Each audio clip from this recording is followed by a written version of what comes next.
It's described as an addiction, but psychiatrists say the antidotes don't go far enough.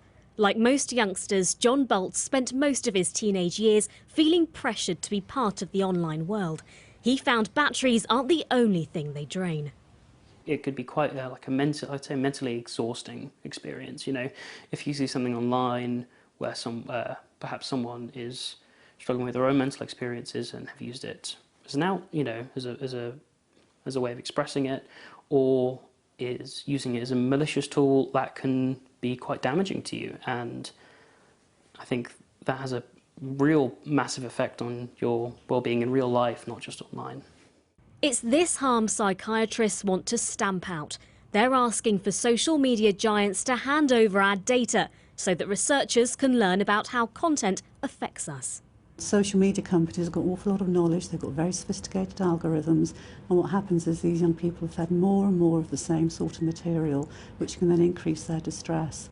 It was unregulated posts on Instagram that led to 14-year-old Molly Russell taking her own life. She was found to have viewed violent and harmful images online. Her father says access to this data could be invaluable.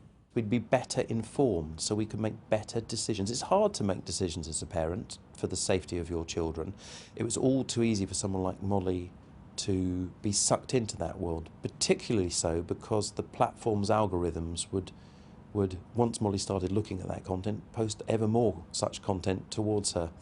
So she was consumed by sort of dark, black and suicidal means. The government has pledged to introduce a regulator with the ability to fine major tech companies failing to show a duty of care. But there are some benefits to the sites. I wanted to make a difference to help beat blood cancer.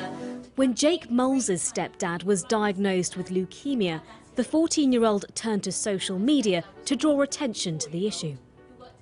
What are some of the benefits you've seen from communicating with people online?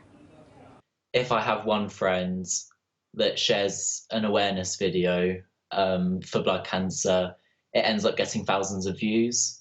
It really helps me with what I want to tell people about blood cancer and what we do as an organisation. Positive for some and destructive for others. Social media is the gift of the modern world that we're still learning to live with. But perhaps the introduction of data sharing could be the step needed to stop putting young people at risk. Ashna Harinag, Sky News.